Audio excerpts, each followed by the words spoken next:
श्रील भक्ति वल्लभ तीर्थ गोस्वामी महाराज जी के अभय चरण असंख्य कोटि साष्टांग दंडवत प्रणाम करते हुए उनकी अहेतु की कृपा प्रार्थना करता। कल हम चर्चा कर रहे थे कि ये संसार के अंदर व्यक्ति किस लिए सुखी नहीं रह पाता है। कोशिश करता है, बहुत कोशिश करता है। दुखी रहने के लिए कोई कोशिश नहीं करता, लेकिन भागवत जी में बतलाते हैं दुख तो बड़ा विचित्र है। आपके संघर्ष किए बिना, आपको प्रयास किए बिना, कुछ किए बिना ही आ जाता है। सुख नहीं आता और सुख के लिए व्यक्ति संघर्ष बहुत करता है। ऐसा क्यों नहीं आता? हम कल चर्चा कर रहे थे। केवल एक कारण से, वो क्या है? काम। कि कुछ भी हो जाए, मैं अपने सुख के मामले में समझौता नहीं कर सकता। ऐसा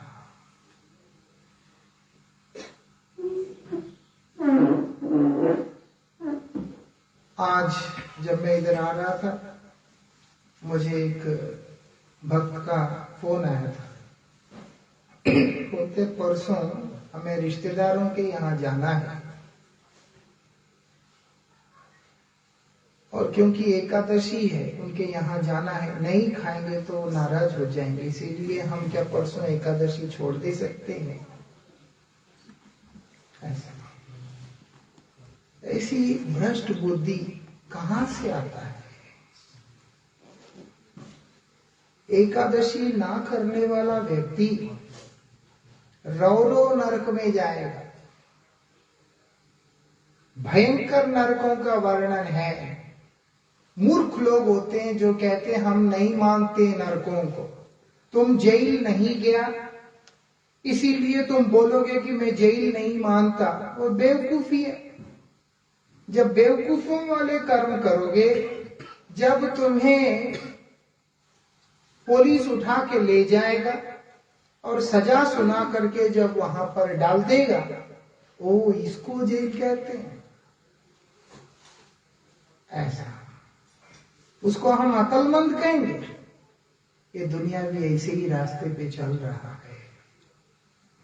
मैं नहीं देखा जेल बोलकर मैं बोलूं कि जेल नाम का चीज होता नहीं, पागल बनाया जाता है, तो ऐसे बोलने वाला पागल है। वो जिसको पागल कहता है वो पागल नहीं है। हाँ कि नहीं? नरक भी ऐसा ही है। हमें याद नहीं है बोलकर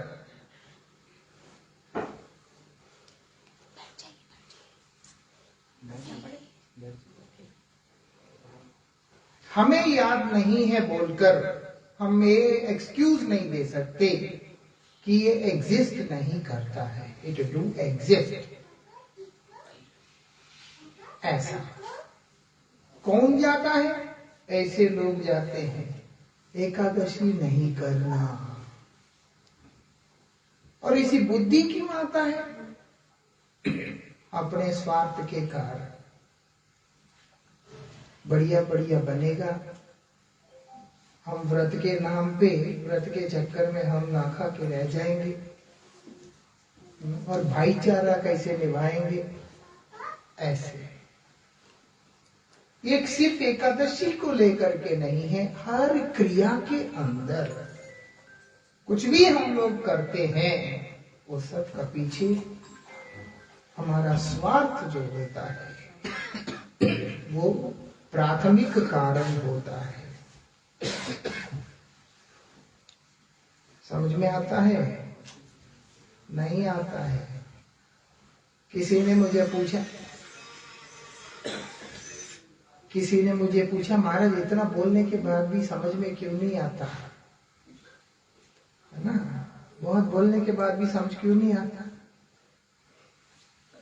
क्योंकि जिस जगह हम हैं, जिस दुनिया में, यहाँ पर सब लातों के भूत हो चुके हैं। जब तक डंडा नहीं पड़ता तब तक अकल नहीं आता है, और जब विधाता का डंडा पड़ेगा बराबर अकल आ जाएगा, क्योंकि उससे कोई बच नहीं सकता। वहां से बचने के रास्ते नहीं होते, है ना? दुनिया ऐसा है। जो हम चर्चा कर रहे थे एक बीमारी को लेकर, वो बीमारी का नाम है काम। वो कितना भयंकर है मालूम है? काम क्रोध छाई जने, लैया फिरे नाना स्थाने, विषय भुंजाए नाना मते। कहने का मतलब है ये काम क्रोध छाई जने, मतलब है कि ये काम क्रोध लोभ मोह मद मात्सर्य ईर्षा भी काम से ही उत्पन्न होता है। किसी में ईर्षा है, या उसका तो बड़ा घर है, उसका तो बढ़िया कारोबार है, उसका ये है, उसका ये है, मेरा तो नहीं है, नहीं तो उसके बच्चे अच्छे हैं, मेरे बच्चे ऐसे हैं, उसके पास बड़ा गाड़ी है, मेरे पास ये है। ये सारी जितनी भी अंदर जो चल रहा होता है दूसरे को देख के ईर्ष्या, ये सब का पीछे जो कारण है वो काम है। इसलिए बोलते काम से क्रोध उत्पन्न होता है, उससे लोभ उत्पन्न होता है, मोह उत्पन्न होता है, अहंकार उत्पन्न होता है, ईर्ष्या। जिसके अंदर ईर्ष्या है उसका जिंदगी बर्बाद है। एक बार तो अंदर काम होने से भी आदमी बच जाएगा, साफ हो सकता है। ईर्ष्या जिसके अंदर है, हर व्यक्ति को यह बात समझना चाहिए, मेरा जितना औकात है, मेरा जितना योग्यता है, उससे ज्यादा ही मेरे गोविंद ने मुझको दे दिया। ऐसा मैं तो इतने का भी लायक नहीं हूं, लेकिन मेरे गोविंद परम दयालु है, उन्होंने मुझे इतना कुछ दे दिया। मैं दूसरे का देखकर क्या ईर्ष्या करूंगा? ऐसा इसलिए वहां बताया जा रहा है, ये जो 6 के 6 चीज जो है वो क्या बोलते हैं? लैया फिरे नाना स्थाने।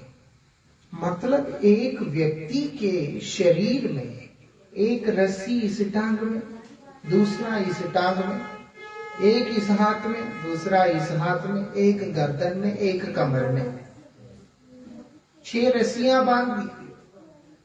ये रस्सी इस तरफ खींच रहा है, ये रस्सी इस तरफ खींच रहा है, ये हाथ इधर खींच रहा है, ये हाथ इधर खींच रहा है, गर्दन आगे खींच रहा है, कमर पीछे खींच रहा है। आप वो चित्र की परिकल्पना करके चिंतन करें।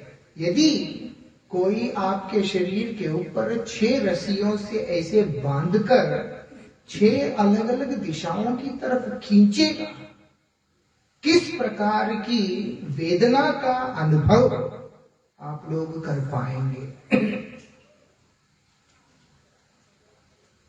कितनी भयंकर पीड़ा होता है, कल्पना कर सकता है कोई? बोलते हमारे साथ वही हो रहा है। ये 6 के 6 ये क्या कर रहे हैं हमें? वो हम लोगों को खींच अपने ओर। इसलिए बोले लैया फिरे नाना स्थान है। कभी इधर धक्का मारता है, क्योंकि कभी 6 में से कोई एक रस्सी का ताकत ज्यादा होता है, वो इधर खींचता है झटके में, मतलब काम अपनी ओर खींचता है। दूसरे ही पल क्रोध अपने ताकत लगाकर उसको अपनी ओर खींचता है। 6 के 6 अलग दिशाओं में खींचता है। उनमें से कोई कोई समय समय के साथ में प्रबल होकर अपनी ओर जब खींचता है, वो एक अलग झटका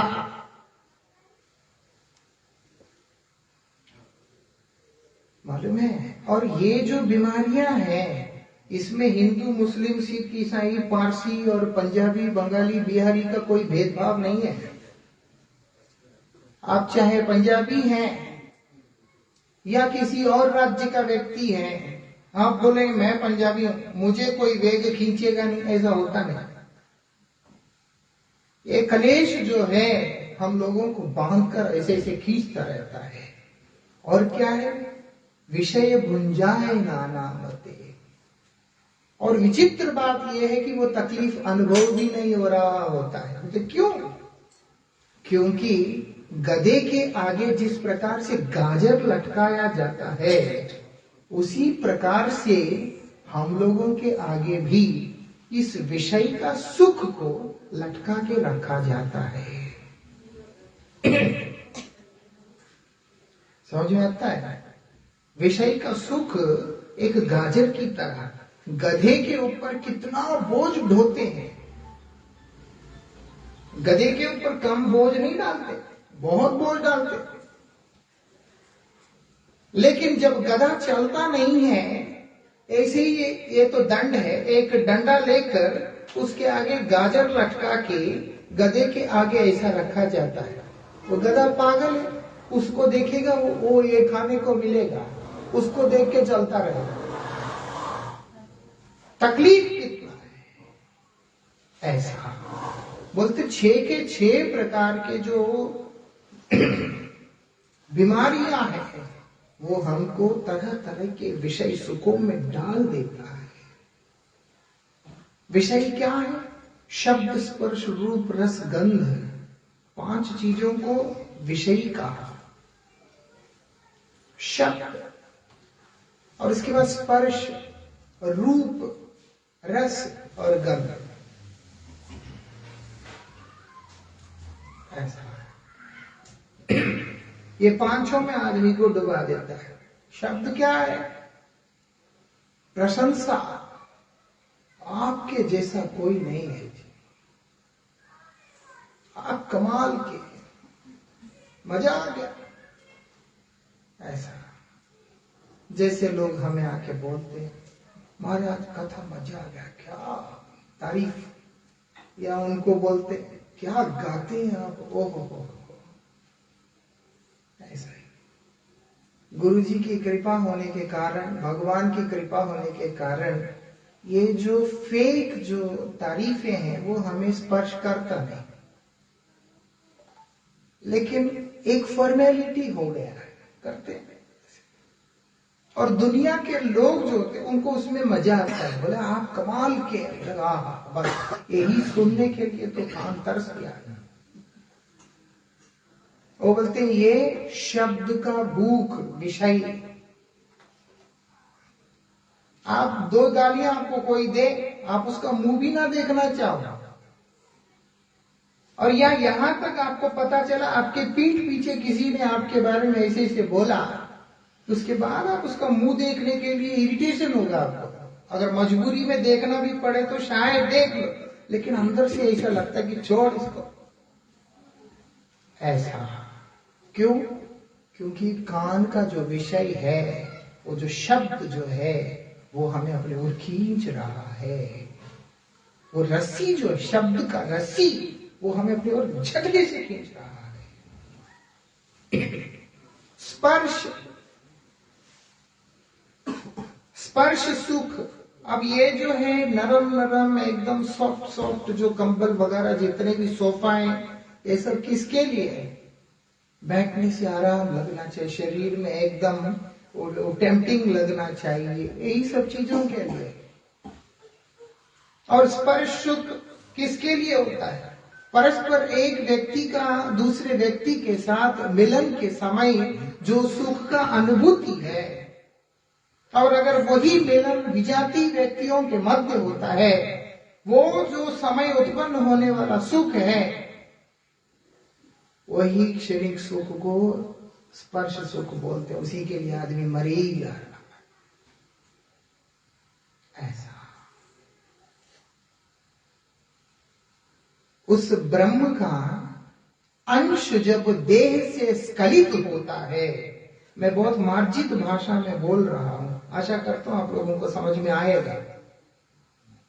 उस ब्रह्म का मतलब वीर्य का, उसी सुख के चक्कर में इस देह से जब स्खलन हो जाता है, उसके बाद निराशा के अतिरिक्त और कोई भी चीज हाथ नहीं लगता है। क्या फायदा हुआ? लेकिन उसी सुख के लिए व्यक्ति जो है अपनी पूरी जिंदगी को बर्बाद कर लेता है। रूप आंखों के आगे बढ़िया दिखना चाहिए, बस अंदर से गंद भरा हुआ हो वो चलेगा। जब ऊपर से देखेंगे अपीयरेंस जो है बहुत अपीलिंग होना चाहिए, लेकिन अंदर जो है गंदगी भरा पड़ा है, ऐसा। क्योंकि अंदर कोई देख नहीं रहा ना, किसी को दिखता नहीं है, वो परमात्मा को दिखता है अंदर कितना गंदगी भरा हुआ है। बट बाहर से देखने के लिए ओ कितना साफ सुथरा है, कितना सुंदर है,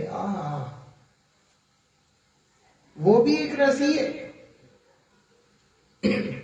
ये 6 रस्सियां जो हमें खींच रहे हैं, वो हमें इन 5 के चक्कर में डाल रहे हैं, और आदमी रो रहा है। और उसके बाद रस, जीवा का स्वाद। हमारे आचार्य कहते हैं कि जीवार लाल से जीव इति उति धाय। ये जीवा के लोभ के चक्कर में, ये जीव के लोभ है। आपके जीव के इतने से टुकड़े के आगे वस्तु जाने के बाद उसमें कोई रस बोल के होता ही नहीं है। आप परिकल्पना करके देखें,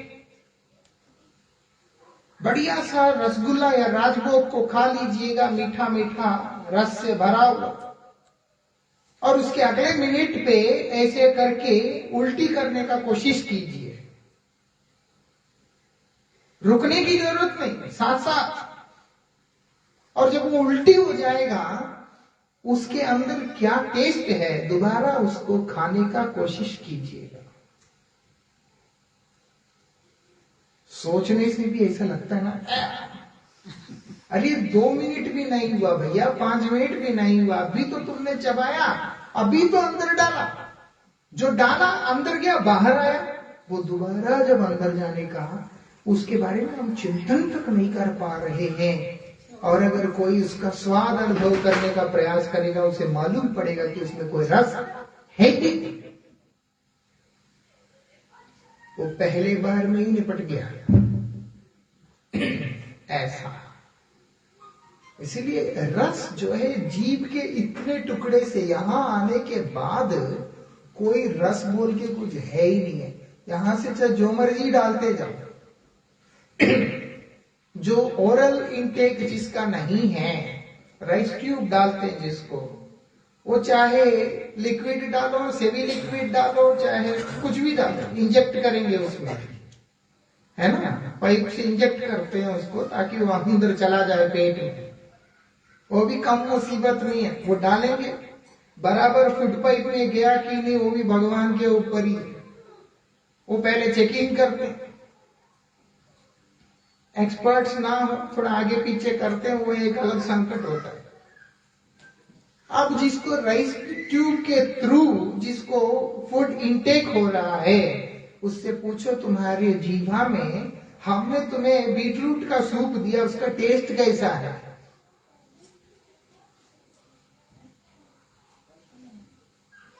हम तुमको पनीर मैश करके दिया, मलाई कोफ्ता दिया, अच्छा लग रहा है, क्या बोलेगा वो? ये छोड़िए, हमारा पिछले साल जब एक्सीडेंट हुआ, मुंह तारों से बांध दिया। मैं जिद कर रहा हूं क्योंकि रोज मुझे पतला सा दाल स्ट्रॉ में लगा के पानी की तरह दे रहे हैं। मैंने जिद किया कि मुझे इडली खाना है, मुंह तारों से बंधा हुआ है, कैसे खाएगा इडली, अंदर जाएगा ही नहीं। तो हमारे जो बालक है, थोड़ा सा मुझे बहलाने के लिए वो ब्लेंडर से इडली को पूरा जूस की तरह बना के पतला करके ग्लास में डाल के स्ट्रॉ के साथ दे दिया, बोला आप पी लो इसको। क्या इडली को कोई जूस की तरह पी सकता? क्या टेस्ट है? कुछ भी नहीं है, और कुछ खा नहीं सकते, उसका अपने आप में क्या टेस्ट क्या? ऐसा ही होता है। लेकिन आदमी इधर उधर भागता है, कुत्ते की तरह भागता है। यही विशेषता है। हम जानते हैं एक सज्जन चंडीगढ़ से गाड़ी लेके शिमला जाता था सिर्फ दूध और जिलेबी खाने के लिए। शिमला में दूध जिलेबी फेमस है, कई दुकान है दूध जिलेबी के, दुकान बहुत मिलेंगे वहां। वो चंडीगढ़ से गाड़ी का पेट्रोल फूंक कर टाइम बर्बाद करके बुजुर्ग व्यक्ति शिमला जा रहा है। किस लिए जा रहा भैया? दूध जिलेबी खाना है। जब तक खा के वो वापस आएगा उसको टॉयलेट जाना पड़ेगा, क्योंकि हजम हो गया होगा। वो घाट रोड में ऐसे ऐसे करते। लेकिन यही जो 6 बीमारियां जो है, जो काम के कारण उत्पन्न हुआ, वो उसको नंगा नचा रहा है। और दूसरा, गंध। सेंट लगा के सब एक दूसरे को सूंघते होते हैं। क्या सेंट लगाने से आप बताइएगा कि शरीर के अंदर का क्या दुर्गंध खत्म हो गया? मतलब इतना जबरदस्त इल्यूशन है, इतना जबरदस्त भ्रम है कि वो सेंट मारने के बाद सोचते हैं कि अब तो पसीना का कोई बदबू है ही नहीं। फॉग चल रहा ऐसा, वो फॉग ही चल रहा है आंखों के आगे जो है, इसीलिए कुछ दिख नहीं रहा, सब ब्लर हो गया। मालूम है, आंखों के आगे जो है धुंधलापन छा गया, वो दिखता नहीं है। बस शास्त्र बोलते हैं ना ऐसा। कई सेंट तो ऐसे हैं, उससे कई बार जब वो सेंट लगा के लोग सामने आते हैं तो मन में आता है इससे अच्छा इसका दुर्गंध ही ठीक है। इतना भयंकर होता है। तो जो भी है, कहने का मतलब है ये काम से उत्पन्न होने वाली ये 5 चीजें व्यक्ति को विषय के दलदल में डाल रहा है। और शास्त्र बोलते हैं जो ऐसे विषयों में आविष्ट व्यक्ति है उसको आप सज्जन ना समझें। जो बढ़िया खा रहा है, बढ़िया सेंट वगैरह लगा रहा है, या बढ़िया बढ़िया चीजें अपने आंखों के लिए मनोरंजक बना करके चल रहा है, और जो भी व्यक्ति ऐसे होते हैं उनको आप क्या समझते हैं मालूम नहीं। शास्त्र कहते हैं मूर्खाना, इसलिए बोले विषयाविष्ट मूर्खाना। विषयों में आविष्ट व्यक्ति, जो काम क्रोध लोभ मोह मद मात्सर्य के दास बना हुआ, गुलाम बना हुआ व्यक्ति, जिसको अपने आप पे संयम ही नहीं है, वो बोलते वो एक महामूर्ख है। मूर्ख आदमी बताइए सुखी रह सकता है कभी? जिस पेड़ पे बैठा है उसी डाली को काटने वाला जो मूर्ख है, वो क्या सुखी रह सकता है? इसीलिए दुनिया में कोई सुखी नहीं, because everyone is almost a very big मूर्ख। कौन नहीं है जो इस चीजों के द्वारा अफेक्टेड नहीं है? केवल वही लोग मूर्ख नहीं है। और जो कोई भी इनके द्वारा अफेक्टेड है वो सब मूर्ख है। इसीलिए शास्त्र बोलते हैं चित्त संस्कार औषधम, एक दवाई के बारे में बतला रहे हैं।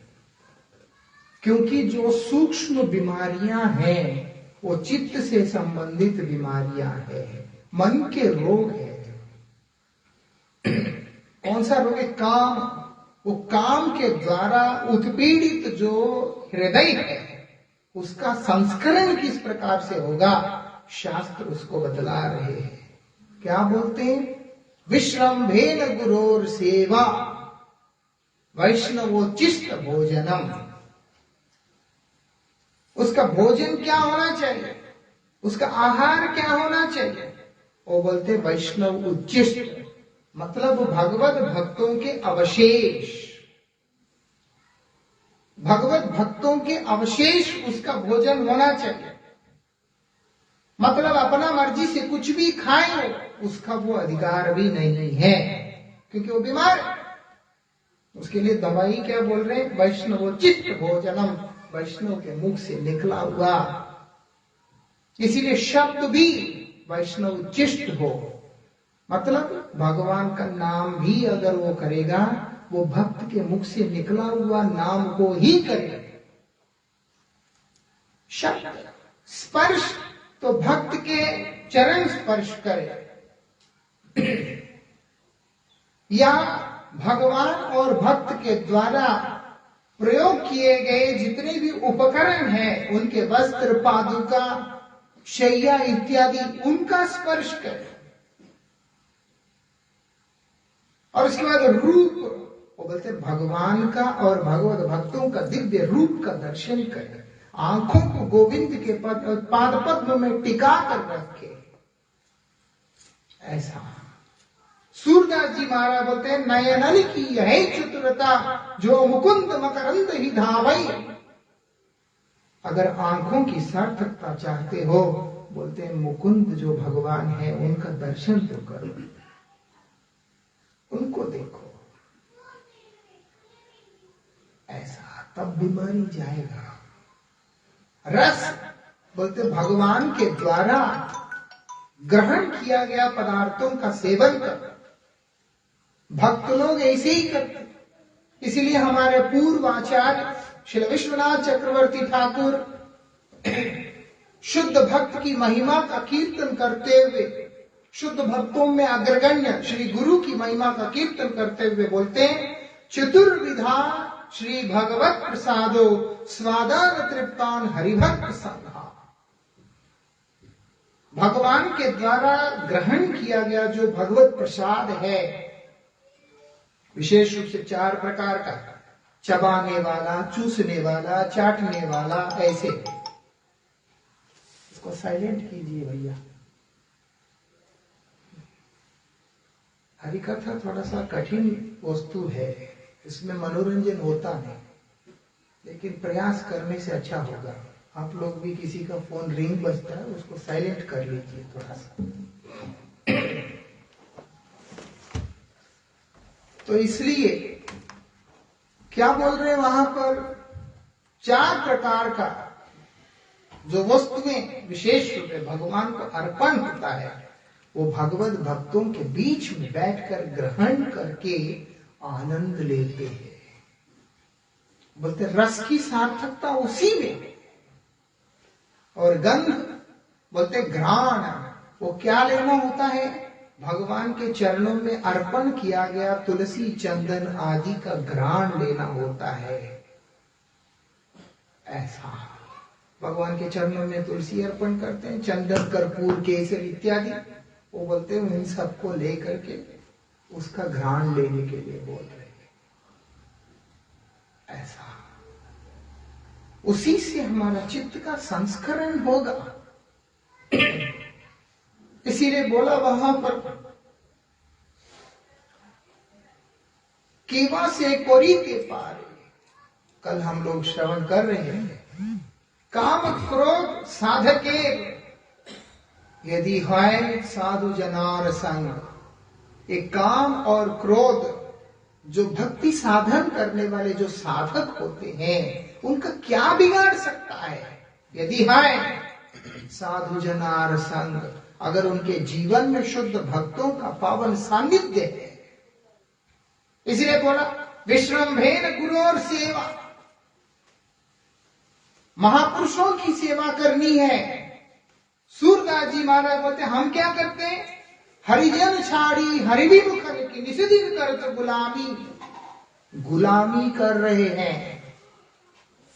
5 मिनट संत के पास बैठकर अच्छी बात सुनने का समय नहीं होता किसी के पास। अगर कोई बोलेगा व्यापार करना है या तुम इधर आओगे तुमको हम ये दे देंगे, कुछ कर देंगे, 1 घंटा 2 घंटा पूरा दिन 24 घंटा जाके यहाँ के वो जहां पर एक चौक है ना जिसके ऊपर आर्मी का विमान भी, एयरफोर्स का, वहां जाके खड़ा हो जाएगा पूरा दिन, वो हिलेगा भी नहीं। क्यों? क्योंकि उसको लगता है कि यहां कुछ मिलेगा। ऐसा लोग मर गया, उनके बच्चे मुंडन भी नहीं करेगा संस्कार के समय में। कोई जाके बोलेगा तू मुंडन कर, तुझे 1 लाख रुपए दूंगा, 20 बार मुंडन करेगा। पिता मर गया तुम्हारा, रोज रोज मरता है बाप, 1 बार मरता है। लेकिन इतने निकृष्ट स्थिति में लोग पहुंच गए हैं कि वो मरे हुए पिता के क्रियाकर्म में भी बाल काटने का हिम्मत नहीं रख पाते। बाल क्यों काटनी है? जब वो बोलेगा मैं तुमको 1 लाख रुपए दूंगा, क्यों देगा ये भी नहीं पूछेगा, तू मेरा जूता चाट, आधे लोग तो उसके लिए भी तैयार हो जाएंगे। अमेरिका का वीजा देंगे, तू ये एकलव्य की तरह ये अंगूठा काट लो, देख लेना। आधी जनता के पास सिर्फ 9 उंगली रहे। वृंदावन बिहारी लाल की ऐसा है ना। इसलिए इस चीज को समझना होगा। सूरदास जी क्या बोलते हैं? हरिजन छाड़ी, हरिजनों को छोड़कर। हरिजन कौन है? विष्णु जन, जिसको तुमसे कोई स्वार्थ नहीं है, तुम्हारे पास केवल तुम्हें प्रेम देने के लिए आते हैं। ऐसा क्यों? क्योंकि खुद भगवान का प्रेम लेके जी रहे होते हैं। भगवत प्रेम के धनी होकर के जीने वाले वो महापुरुष जितने भी होते हैं हमारे, वो बोलते वो हमारे बीच में केवल वो प्रेम देने के लिए आते हैं।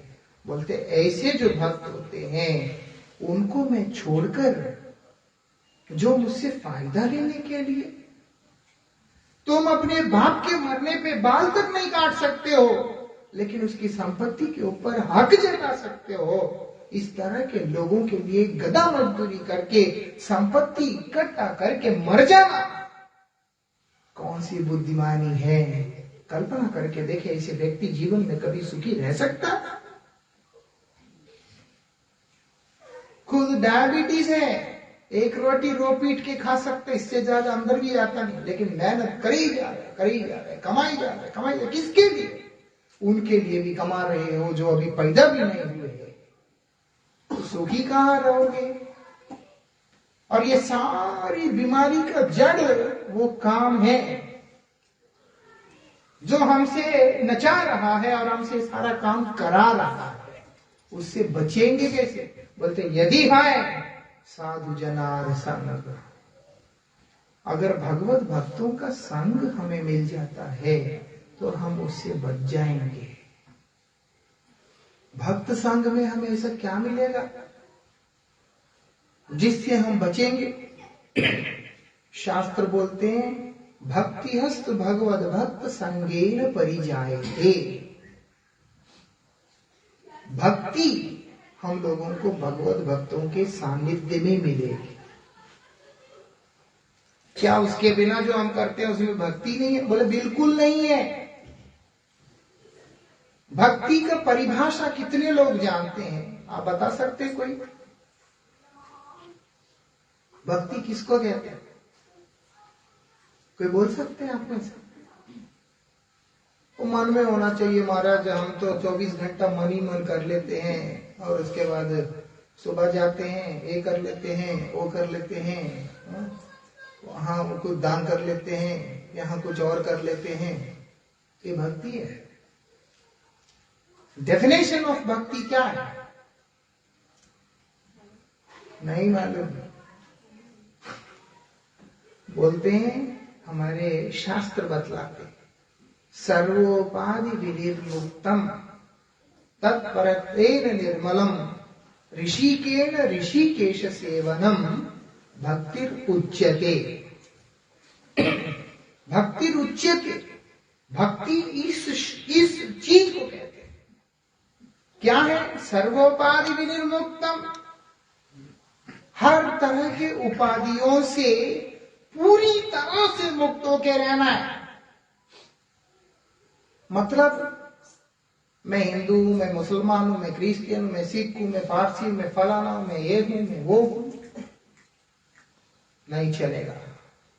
मैं सनातन धर्मी हूं, हम लोग वो भूल जाते। और उसके बाद मैं अमीर हूं, मैं गरीब हूं, इसीलिए आता है वो अमीर है, मैं गरीब हूं, या मैं अमीर हूं, वो गरीब है। ये सारे भाव आ जाते हैं। मैं गोरा हूं, मैं काला हूं, वो गोरा है, ये काला। मैं ज्ञानी हूं, मैं अज्ञानी हूं। ये सारी उपाधियां ही हैं जो गंध हम लोगों ने अपने साथ चिपका रखा है। वास्तविकता में दिमाग का है ना, एक बार ब्रेन डेड होने के बाद उससे पूछो कि तुम कौन हो। उससे पूछ लेना एक बार, जिसका ब्रेन डेड हो जाता है, तुम है कौन। वो अगर बता दे कि मैं ये हूं तो हम मान जाए। वो उतनी देर का खेल है।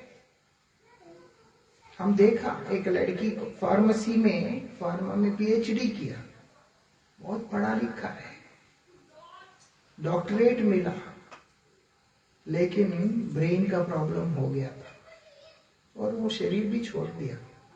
एक ऐसी स्थिति आया, उसको पता ही नहीं है वो है कहाँ, उसका घर में है या हॉस्पिटल में है, वो है दुनिया में है, दुनिया से बाहर है, कहाँ है, कुछ नहीं पता। इतनी सी बिगड़ने की देरी है, उसके बाद हमें कुछ भी नहीं पता चलना है। यही हमारी जिंदगी है। ये सारी उपाधियां हमने चिपका रखा है। आत्मा तो पूर्ण शुद्ध है। आत्मा में किसी प्रकार का मल बोल करके है ही नहीं, कोई गंदगी है ही नहीं आत्मा में। आत्मा तो शुद्ध है और आत्मा किसी बंदिश में भी नहीं है। जिस प्रकार से एक चिड़िया पिंजरे में बैठकर ये सोच रहा है कि मैं पिंजरे में कैद हो चुका हूं, और पिंजरे के ऊपर डंडा मारने पर अंदर बैठा हुआ चिड़िया कांपता है, ऐसे ही शरीर में बैठा हुआ आत्मा भी आज भय के कारण कांप रहा है। उस पिंजरे में बैठा हुआ पंछी वो आजाद है, उसी प्रकार से ये देह में बैठा हुआ देही आत्मा वो भी आजाद है। जो आत्मा को अनुभव कर सकते हैं वो लोग इस शरीर से बाहर निकलकर इस शरीर को अलग से देख सकते हैं, या अन्य किसी देह में प्रवेश करके उस स्थिति को अनुभव भी कर सकते हैं। शंकराचार्य जी महाराज ने ऐसे ही एक परकाय प्रवेश किया था, दूसरे शरीर में प्रवेश किया था। ये शरीर जिंदा रहते हुए अपने शरीर से अपने आप को बाहर निकालकर दूसरे शरीर में प्रवेश किए। ऐसे बहुत महापुरुषों ने की है पूर्व में। जो कहने का मतलब है, आत्मा इन सब बंदिशों में नहीं है, आत्मा इन सब चीजों से मुक्त है। केवल हम अपनी अल्पज्ञता के कारण चिंतन करते हैं कि मैं इन चीजों में हूं, इससे बाहर निकलूंगा कैसे। वो बोलते हैं तदिहाय साधु जनार संग, साधु संग में रहना है। साधु संग में हमें भक्ति मिलेगा, उपाधि विहीन भक्ति मिलेगा। भगवान के आगे एक भक्त ने लिखा, स्वर्ग का राजा हो या हो चाकर, वो चाहे एक नौकर है या इंद्र क्यों ना हो, बोलते भगवान के दरबार में जो है वहां पर कोई भी डिस्क्रिमिनेशन है ही नहीं है, कोई भी विचार भेदभाव नहीं है, सब एक है। वहां कोई प्रोटोकॉल्स नहीं चलते, वहां पर कोई सेलिब्रिटीज नहीं चलते, वहां सिर्फ और सिर्फ जो भक्ति है वो इसी का भक्ति ही चलता है और कुछ चलता ही नहीं है। इसलिए बोलते हैं ऐसी जो भक्ति जिसने प्राप्त की अपने जीवन में वही उसकी असली कमाई है। ऐसे धन के जो धनी है वो बोलते हैं वही सुखी रह सकता है और कोई सुखी रह नहीं सकता है, क्योंकि काम नाम का बीमारी को लात मारने का ताकत केवल भक्ति में है और वो भक्ति भक्त से हम लोगों को मिलता है। इसलिए सर्वोपाधि विनिर्मुक्त, उपाधियों से मुक्त हो जाना होगा और मल रहित हो जाना है। उपाधियों से मुक्त तो हो गया लेकिन मल चिपका के रखा। मल क्या है? धर्म अर्थ काम मोक्ष की वांछा। मुझे धर्मार्थ काम मोक्ष रूपी 4 पुरुषार्थों की कामना है। वो बोलते हैं उसको शास्त्र कहते हैं मल है। मोक्ष मल है? बोले हाँ, हमारे गुरुदेव कहते थे मोक्ष प्राप्ति बिल्कुल ऐसे है जैसे कि बेल का मिलना। आदमी जेल में बैठा है, वो बेल लेके बाहर आके घूम रहा है बड़े आराम से, है ना। देखने में लगता है अब ये आजाद है, लेकिन आजाद है नहीं है। उसके नजरों में है, उसके अंडर में ही है, श्योरिटी पे है, साइन करने पड़ते हैं, बहुत कुछ करने पड़ते हैं और बुलाने से सब कैंसिल हो जाता है, फिर दोबारा वापस भी जाना पड़ता है।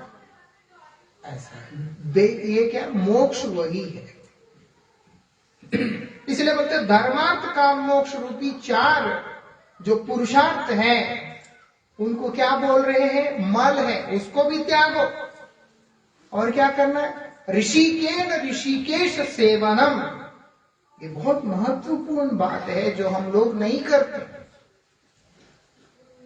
वो क्या है? ऋषिकेन मतलब हमारे इंद्रिय, 5 कर्मेंद्रिय, 5 ज्ञानेंद्रिय और इन सबका राजा मन। ये 11 इंद्रिय, 11 इंद्रियों को लेकर इंद्रियों के अधिपति भगवान की सेवा करना। ऋषिकेन ऋषिकेश सेवनम भक्ति उच्यते, उसी को भक्ति कहा। ऐसी भक्ति जिसको प्राप्त हो जाएगी उसका जीवन धन्य हो जाएगा। वो अमीर हो गरीब हो, यहाँ हो चाहे अंडमान में हो चाहे अफ्रीका के जंगल में हो, कहीं पे भी हो, वो हर अवस्था में आनंद में ही रहेगा। अगर भक्ति जिसके जीवन में नहीं है वो व्यक्ति काम के द्वारा उत्पीड़ित होकर, काम का दास बनकर धीरे धीरे ये सारे अवगुणों के द्वारा अपना ही नुकसान कर लेगा। ऐसा भक्ति क्या है? कृष्णेंद्रिय प्रीति वांछा। भक्ति क्या है? ऋषिकेन ऋषिकेश सेवनम, ऋषिकेश की सेवा। ऋषिकेश की सेवा मतलब क्या है? अभी तक जो तुम्हारे अंदर अपना सुख की कामना, अपना स्वार्थ है, उसको तुम उठा के बाहर फेंक दो। आज से तुम्हारा स्वार्थ केवल भगवान है, उसी से तुम्हारा मंगल हो जाएगा। एक आखिरी शब्द हिरण्यकशिपु के पास आकर प्रहलाद महाराज बतला रहे हैं, आदमी दुखी क्यों है? बोलते नाते विदुर स्वार्थ गतिम हे विष्णु, क्योंकि ये लोग नहीं जानते हमारी स्वार्थ की गति वो भगवान है। हमारा अगर स्वार्थ है वो केवल गोविंद है, इस बात को से अनभिज्ञ होने के कारण ही ये सारा संसार दुखी है। हमारा अपना कोई नहीं है। इस चीज को जो जल्दी से जल्दी समझ जाएगा वो नसीब वाला होगा। हमारा कोई नहीं है, इसीलिए अपने अपने समय के अनुसार सब छोड़ के चले जाते हैं। वो रुकते नहीं है। फिर पीछे वालों के लिए नहीं महाराज रुक नहीं सकते की बाद में वो रुकते ही नहीं है। ना हम उनके लिए रुकते ना वो हमारे लिए रुकते। ये बात है। सिर्फ झूठे वादे और कसम खा लेते हैं, साथ में जिएंगे साथ में मरेंगे। ना कोई साथ में जीता है ना कोई साथ में मरता है। जिसका जितना दिन इस संसार में है उतना दिन साथ रहता है, उसके बाद अपना अपना रास्ता नाप लेता है। आपूर्यमानम अव्यक्तादीनि भूतानि व्यक्त मध्यानि भारत, बस वही इस संसार में होता रहता है। उसके लिए अपने समय को नष्ट ना करते हुए अपने अंदर बैठा हुआ उस शैतान को भक्ति से निकाल के बाहर फेंके और भगवान को वहां पर स्वागत करे, अपना जन्म को सार्थक करे। हरे कृष्ण। और एक अभी तक जो मैंने बोला क्या समझा या नहीं आया मैं जानता नहीं, लेकिन इतना मैं जरूर कहना चाहूंगा, 1 घंटे में 5 मिनट आप लोग भगवान को दे दीजिएगा हर दिन। एक दिन में जितने घंटे हैं, अगर आप सो जाते हैं, मान लो 5-6 घंटे सो जाते हैं तो जाने तो कोई बात नहीं। जागते हुए अवस्था में जितने घंटे हैं, अगर आप 10 घंटे सोते हैं तो फिर उसका जिम्मेवारी हमारा नहीं है। लेकिन जितने घंटे भी आप जाग रहे हैं, 1 घंटे में 5 मिनट भगवान का नाम करने का प्रयास करें और कुछ करने की जरूरत ही नहीं है। हर घंटे में 5 मिनट है ना, वो आपको एक अलग उस घंटे के लिए इतना एनर्जी दे देगा, आपको आनंद आ जाएगा, है ना, एकदम फ्रेश फीलिंग आएगा। 1 घंटे में 5 मिनट भगवान का नाम करनी है। सारे घंटों में कर सकते हैं तो ज्यादा अच्छा है, नहीं आप लोग कर सकते हैं, जितने घंटे आप जाग रहे हैं उतने घंटे आप करना। अधिकांश माला पे करने का प्रयास करना। और ऐसी स्थिति है जब माला पे नहीं कर सकते तो वो 5 मिनट कम से कम मुख से ही बोलते जाना, वो चाहे टॉयलेट में क्यों ना हो। ये ना सोचे कि हम तो टॉयलेट में कैसे नाम करेंगे, वहां पे भी बैठ के आराम से 5 मिनट टॉयलेट में करना क्या है ना। अगर मैगजीन नहीं पढ़ते हैं, कुछ और काम नहीं करते, तो कम से कम वो 5 मिनट हरिनाम ही कर ले, ज्यादा अच्छा है, बहुत फायदा होगा। हरे कृष्ण।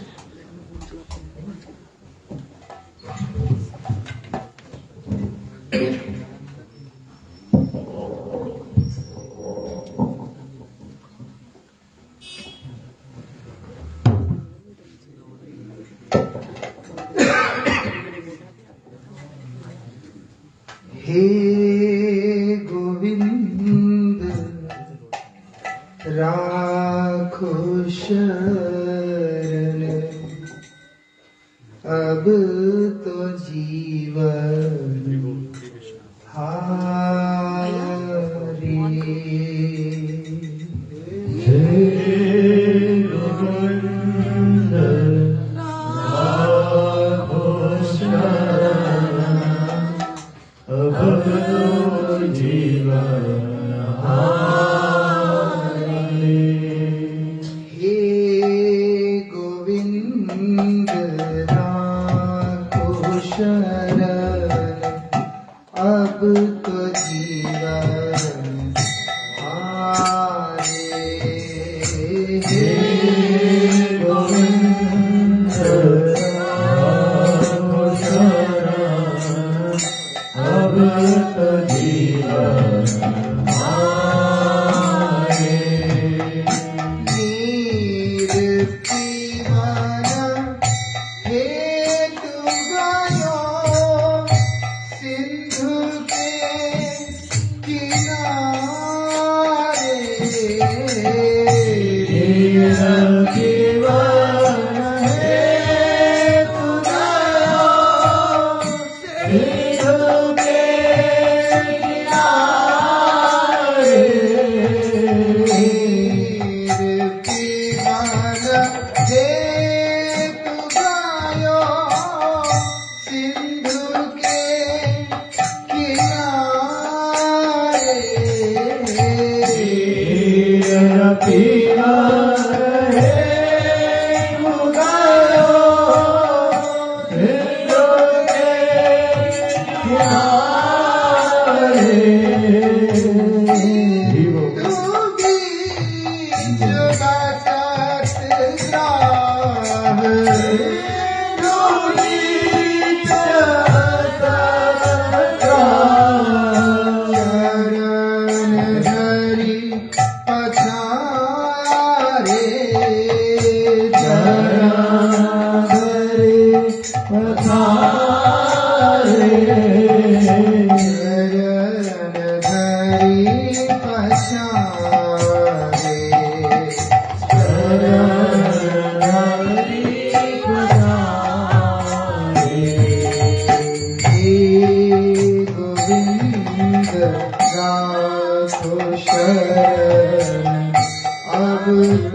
राधे राधे कृष्ण मोहिनी राधे राधे कृष्ण मोहिनी राधे राधे कृष्ण मोहिनी राधे राधे राधे राधे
आखिरी में कई लोगों को लगता है कि क्या पागलों की तरह करते हैं, किसी किसी को ऐसा लगता है, बट एक्चुअली ये एक सिंबॉलिक तरीका से बताना कि हरिनाम ब्रेथलेस होना चाहिए।